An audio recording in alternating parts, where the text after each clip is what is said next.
السلام علیکم دوستو، کیسے ہو؟ امید ہے کہ آپ سب ٹھیک ہوں گے۔ ہم آپ کو ایسا قصہ سناتے ہیں جو شاید آپ نے نہیں سنا ہوگا۔ یہ واقعہ ہے ایک فقیر اور فاحشہ عورت کا۔ بغداد کے بازار میں ایک حلوائی صبح صبح اپنی دکان سجا رہا تھا کہ ایک فقیر آ نکلا۔ تو دکاندار نے کہا کہ بابا جی آؤ بیٹھو۔ فقیر بیٹھ گیا تو حلوائی نے گرم گرم دودھ فقیر کو پیش کیا۔ فقیر نے دودھ پی کر اللہ تعالیٰ کا شکر ادا کیا اور اس حلوائی کو کہا کہ بھائی تیرا شکریہ، اور یہ کہہ کر فقیر چل پڑا۔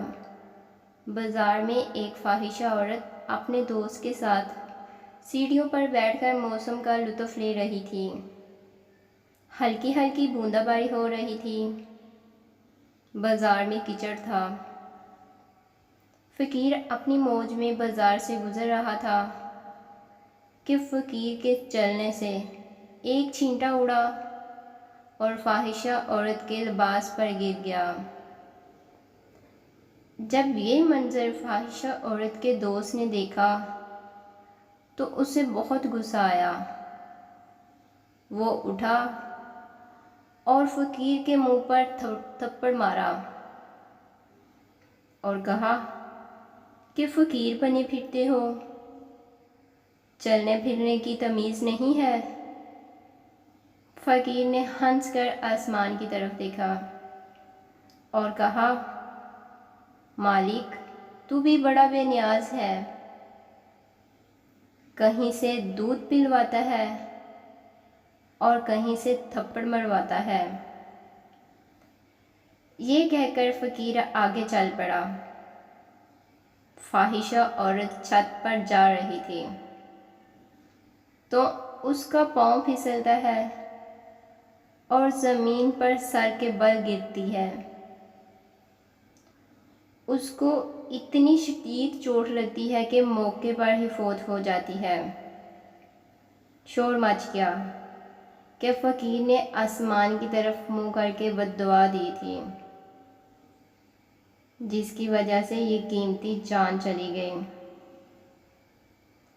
فقیر ابھی بھی بازار کے دوسرے کونے تک نہیں پہنچ پائے تھے کہ لوگوں نے فقیر کو پکڑ لیا اور کہا کہ بڑے فقیر بنے پھرتے ہو، حوصلہ بھی نہیں رکھتے ہو۔ فقیر نے کہا کہ کیا ہوا میاں؟ لوگوں نے کہا کہ تم نے بد دعا دی ہے اور عورت کی جان چلی گئی۔ فقیر نے کہا کہ واہ اللہ، میں نے تو کوئی بد دعا نہیں دی۔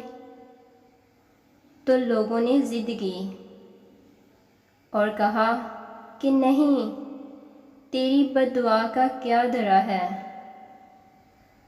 جب لوگوں نے ضد کی تو فقیر نے کہا کہ اصل بات پوچھتے ہو تو میں نے کوئی بد دعا نہیں کی، یہ یاروں یاروں کی لڑائی ہے۔ لوگوں نے کہا کہ وہ کیا؟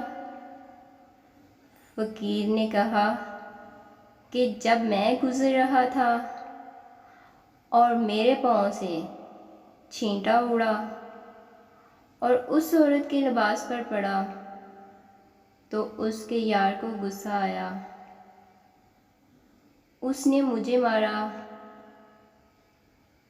تو پھر میرے یار کو بھی غصہ آ گیا۔ خدا کے بندے تو ہیں ہزاروں، بنوں میں پھرتے ہیں مارے مارے۔ میں اسی کا بندہ بنوں گا جسے خدا کے بندے سے پیار ہوگا۔ ہم امید کرتے ہیں کہ آج کی تحریر آپ کو ضرور پسند آئی ہوگی۔